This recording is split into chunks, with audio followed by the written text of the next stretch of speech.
대한민국의 관문이자 대한민국의 전 세계와 통하는 인천국제공항입니다. 가장 많은 취향지를 가지고 있는 곳이고 해외로 출국하실 때나 비행기 이용객 마중을 위해서라면 꼭 이곳을 이용하게 됩니다. 여객터미널 한동으로 시작했던 것이 지금은 제2 여객터미널까지 들어섰고 항공사별로 서로 다른 터미널을 이용하고 있기도 합니다. 대한민국 풀서비스 캐리어 항공사 가운데에서 대한항공이 제2여객터미널, 아시아나항공이 제1여객터미널을 이용하고 있습니다. 항공사별로 이용하는 터미널이 다르기 때문에 이용하고자 하는 항공사나 마중 나온 항공기의 항공사가 어디인지부터 확인해 두시고 공항 터미널을 이용하셔야겠습니다. 그리고 가장 많은 취향지를 가지고 있는 만큼 전국에서 인천국제공항으로 들어오는 사람들이 많은데 인천국제공항과 다른 지역 간을 이어주는 교통수단도 당연히 필요하기도 하죠. 2001년 인천국제공항이 정식 개항하고 나서 몇 년 동안 철도 노선이 하나도 없었습니다. 그래서 다른 지역으로 바로 이동하려면 버스를 이용해야 하였고 사전에 2000년에 개통한 인천국제공항 고속도로와 같은 도로망을 이용해 이동할 수 있었고 현재는 제2경인고속도로 및 인천대교 이용도 해가며 운행 중에 있습니다. 지금도 여전히 강원, 충청, 영남, 호남 지역으로 가는 고속시외버스를 이용할 수 있고 없어서는 안 되는 존재로도 여겨지고 있을 만큼 인천국제공항에서 바로 다른 지역으로 이어주는 교통수단으로 자리매김했습니다. 고속시외버스가 진작부터 운행을 하고 있었기 때문에 인천국제공항에서 다른 지역으로 이동하는데 큰 어려움이 없었지만 도로교통 하나만으로는 도로정체라는 취약한 단점이자 변수를 가지고 있기도 했고 그리고 인천국제공항 고속도로와 함께 지금의 RX 공항철도가 되는 노선의 계획도 책정하게 됩니다.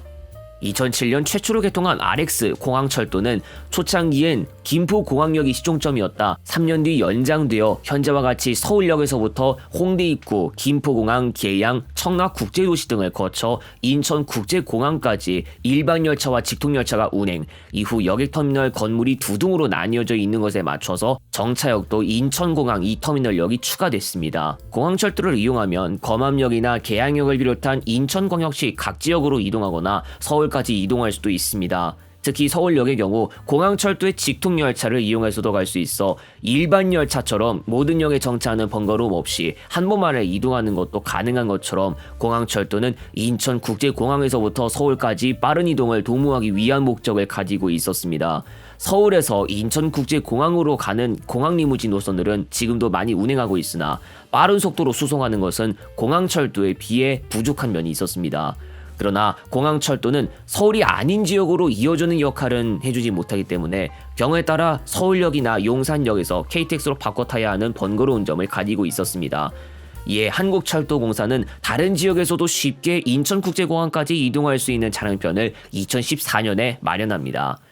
2014년 6월 30일에 최초 개통한 인천국제공항 착발 KTX는 경부선이나 경전선, 호남선, 전라선, 연선 쪽에서 KTX를 타고 인천국제공항까지 쉽게 이동할 수 있도록 도와주는 열차였습니다. 중간 지점에서 갈아탈 필요 없이 그리고 도로 정체에 겪을 필요 없이 철도로 이동할 수 있다는 점이 생겼지만 여러 문제점을 안고 있었습니다. 당시 운행 횟수는 경부선 개통 12회, 호남선 개통 4회, 전라선, 경전선 개통 각각 2회씩 운행했는데 이것은 경우에 따라 고속시외버스 운행 횟수보다 적은 면을 가지고 있었습니다. 공항철도 열차부터 중점적으로 운행해야 한다는 점을 생각하면 선로 포화에 대한 문제도 어느 정도 고려했던 것으로 보입니다. 운행 경로는 서울역이나 용산역을 꼭 경유해서 인천국제공항으로 가야 했던 점과 공항철도 노선을 경유하면서 생긴 KTX와는 궁합이 잘 맞지 않는 운행속도 문제 등으로 이 또한 고속시외버스에 비해 효율적으로 운행하진 못하는 문제점도 가지고 있었습니다. 세세하게 따진다면 직통열차는 정차하지 않았던 검암역도 정차했고 직통열차보다는 몇 분 정도만 빠를 뿐이었습니다. 거기에 고속시외버스는 새벽 시간에도 운행하는 경우가 있지만 KTX는 전혀 그렇지 않아서 이른 아침에 인천국제공항에서 출국해야 하는 사람은 이 KTX를 이용할 수 없기도 했습니다. 결과적으로 이용 승객 수는 적은 편에 고속시외버스에 비해서 큰 성과를 거두지는 못하는 형태가 지속되었고 2018년 평창 동계올림픽 전후로 인천국제공항 착발 KTX의 정기 여객 수송은 막을 내리고 말았습니다. 대신 인천국제공항에서 KTX 광명역 간 6770번 버스 노선을 코레일 차원에서 신설하면서 서울 경유 필요 없이 이동할 수 있는 다른 수단을 마련했지만 광명역에서의 환승이나 광명역에 정차하는 열차 시간대에 맞춰서 이용해야 하는 점이 뒤따라오고 있습니다. 광명역에 정차를 하지 않는 KTX라면 서울에서 공항철도라도 이용해야 하는 실정입니다. 예나 지금이나 다른 지역에서 인천국제공항까지 이동하는 대중교통은 고속 시외버스를 택하는 게 편리한 방법이 되어주곤 있으나 일부분 상습 정체가 해소되지 않았고 소요시간이 늘어지는 단점으로 이어지고 있습니다. 인천국제공항 착발 KTX가 부활하지 않는다면 철도교통으로 버스만큼이나 간편하게 이동할 수 없는 상황인데 앞으로의 희망은 제2공항철도에 맡겨야 할 것으로 보이지만 아직까지 구체적으로 정해진 게 없는 부분도 있습니다. 제2공항철도는 계획상 수인선 숭이역 부근에서부터 영종국제도시를 거쳐 인천국제공항까지 이어주는 노선입니다.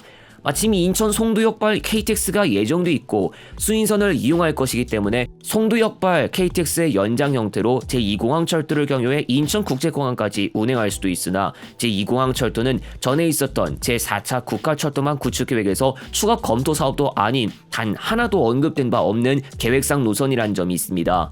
제4차 국가철도망 구축계획이 2030년까지이니 제5차는 이보다 더 뒤의 시기에 해당되고 수년 내 인천국제공항에서 서울 방향이 아닌 노선을 만날 수 없으면서 인천국제공항 착발 KTX 부활도 수년 내 만나볼 수 없습니다. 송도역의 인천국제공항 착발 시내버스 노선이 운행되고 있기 때문에 못 가는 것은 아니겠지만 아주 무거운 짐을 실어 나르기엔 무리일 수 있는 노선입니다.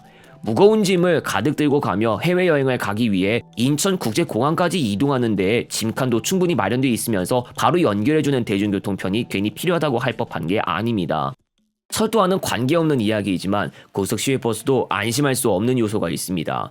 버스업계가 전체적으로 코로나로 인해 타격을 입었고 이 시기에 국제항공편들이 줄줄이 운항 중단되자 인천공항행 버스 노선 다수도 운행 중단되었다가 운행 재개되었지만 코로나 전 시기와 똑같은 완전한 복귀는 어려워졌습니다. 또 경우에 따라 지자체가 시외버스의 보조금을 지원해야 하는데 예산 한계 문제에 부딪혔다는 이야기도 들을 수 있었습니다. 그러나 육상 대중교통 전체에게 수요 이탈이라는 한편으로 심각한 메시지를 전달할 요소인 자가용 이동이 있는데 인천공항 주차장은 하루당 9,000원 요금으로 이용할 수 있었고 성수기에 주차 대란이 일어나기도 했을 정도로 자가용으로 이동한 수요가 아주 많았던 점이 꼽히고 있습니다. 최근 자가용으로 이동하는 수요가 늘어나고 육상 대중교통 수요 자체가 줄어드는 효과까지 나타나면서 고속 시외버스 편 자체 회복이 더딘 편까지 일어난 것을 생각하면 심각한 문제라고 볼 수 있는데 이에 대해 주차장 요금을 조정해야 한다는 의견이 있었습니다. 주차장 요금을 더 비싸게 조정하고 대중교통편을 더 이용할 수 있도록 만들어야 한다는 취지가 아닐까 싶습니다.